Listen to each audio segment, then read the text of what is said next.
정치하는 대통령이 되겠다 이렇게 딱 나왔는데 용산 참모들에게 앞으로 이제 메시지라든지 뭐 이런 걸 할 때 국민들께서 좀 그 평균적인 국민들이 좀 이해하고 알기 쉽게 그렇게 이제 하자는 뜻이고요.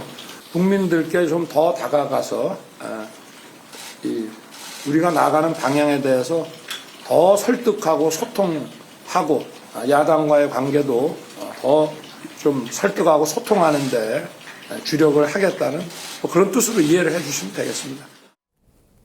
네, 설득, 소통. 이제 이런 말을 참 여러 차례 반복한다. 대통령도 그렇고 대통령 관계자들도 뭐 대통령실 관계자들도 그렇고 그런데요. 공현주 기자, 정치권 반응은 어떻습니까? 일단 이전에 의료개혁 대국민 담화를 질문 하나 받지 않고 끝냈던 점과 비교해 봤을 때 네. 어제 질문을 받았다는 점에 대해서는 소통 방식이 좀 달라지려고 하나 보다 긍정적인 평가가 많은 것 같습니다. 네. 윤 대통령이 정치하는 대통령이 되겠다라고 한 발언이 보도가 됐죠. 그런데 저희 취재에 따르면 그와 별도로 국민을 온화하게 보듬고 위로하는 대통령이 되겠다. 또 친근하고 부드럽게 이제는 감성적으로 다가가겠다. 이렇게 또 참모들에게 별도로 이야기를 했다고 합니다. 이러한 발언이 어제 윤 대통령이 직접 브리핑에 나선 배경으로도 읽히는데요.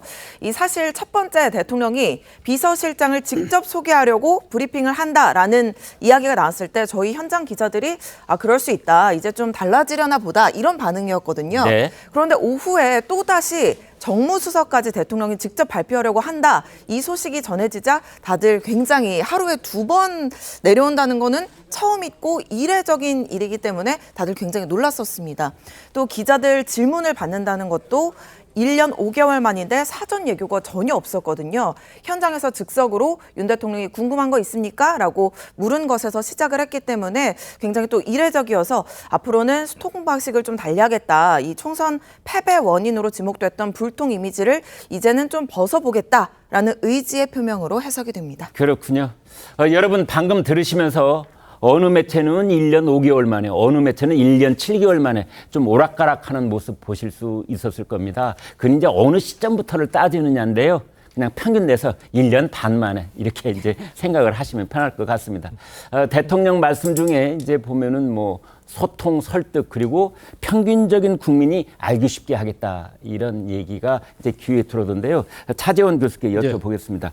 관건은 이제 이런 대통령 모습 언제까지 지속될까 하는 점 아니겠습니까? 저는 뭐 더도 덜도 말고 네. 어제 하신 거 정도만 하시도 저는 상당히 아마 앞으로 큰 변화가 예상되지 않을까 하는 생각이 드는데 네. 어제 제 장면을 보면서 떠올린 키워드가 3가지가 있는데요. 네. 첫 번째는 초심이었습니다. 아. 사실 대통령께서 이 인사와 관련해서 본인이 직접 나서서 이 설명한 것이 네. 사실 당선인 시절에 조각할 때 이 자신의 국무위원들을 직접 나와서 기자들에게 설명하고 이야기를 했던 장면이 저는 떠오르더라고요. 그랬었죠. 그래서 이런 이 방식을 보면서 대통령께서 초심을 좀 찾아가고 있는 것이 아닐까라는 네. 생각을 했습니다. 그리고 두 번째는 변화인데요.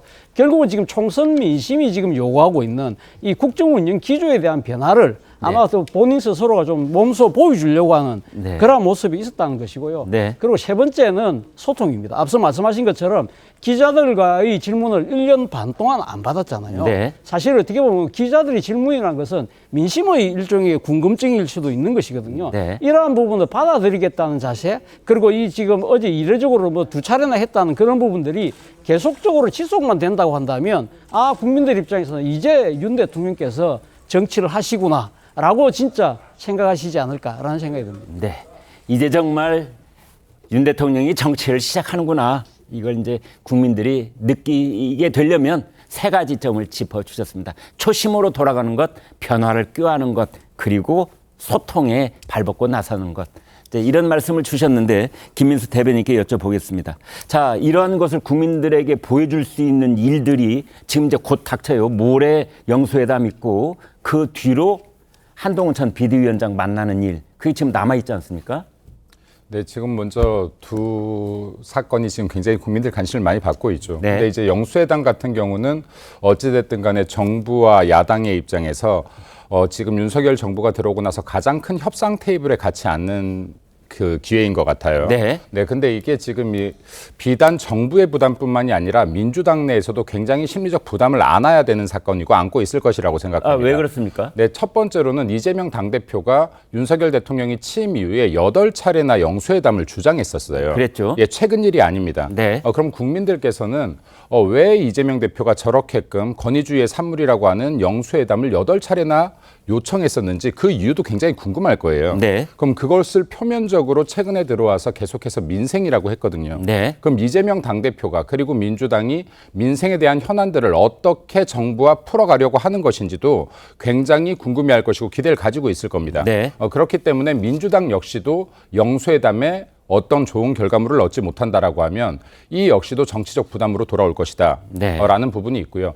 또 마찬가지로 윤석열 대통령도 이제 소통을 강조하고 이제부터 초심으로 또 돌아와서 네. 초심 불망, 초심을 잊지 않고 국민들과 민생에 더 접근하는 것들을 보여주겠다라고 했는데 이 역시도 정부에서도 일정 부분 부담을 갖고 있는 영수회담 자리가 되지 않을까 생각합니다. 네. 그래서 제가 드리고 싶은 말씀은 여와 야가 굉장히 눈치 게임을 하고 있을 것이다. 이 영수회담을 통해서 어떤 쪽이 정치적 이득을 가지고 갈지 이 눈치 게임을 하고 있을 것인데 영수회담을 통해서 승기를 잡아야 되는 것은 국민뿐이 없다라는 말씀 좀 드리고 싶습니다. 네. 그래서 진짜로 민생을 위해서 민생을 위해서 여와 야가 같이 협치하는 모습을 보여줄 수 있는 계기로 삼았으면 좋겠다라는 말씀 좀 드리고 싶고요. 네. 네, 그리고 이제 한동훈 위원장에 대해서 대통령과 한동훈 위원장의 이 불화설이 굉장히 많은 것 같아요. 네. 근데 저는 이게 계속 일축하고 있는데요. 네. 불화란 없다. 네.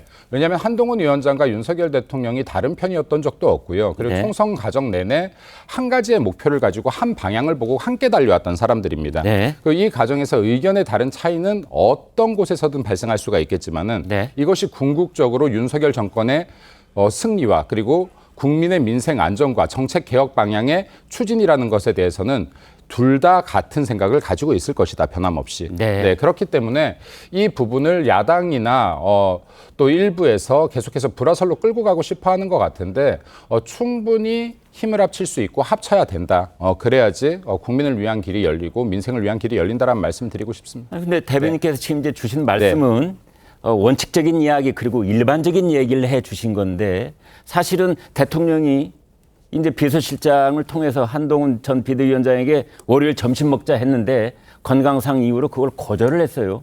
그걸 어떻게 불화가 없다라고 말할 수 있습니까?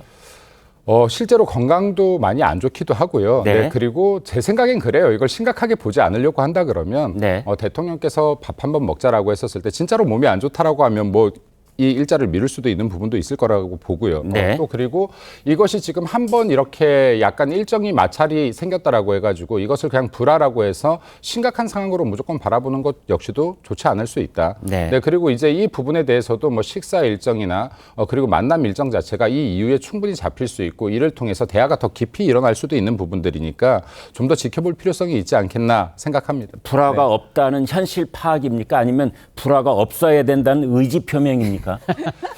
후자에 좀 더 가깝지만요. 네. 그렇다라고 해서 이게 무조건 불화로 이렇게 몰고 가는 건 역시도 좋지 않겠다라고 생각됩니다. 알겠습니다.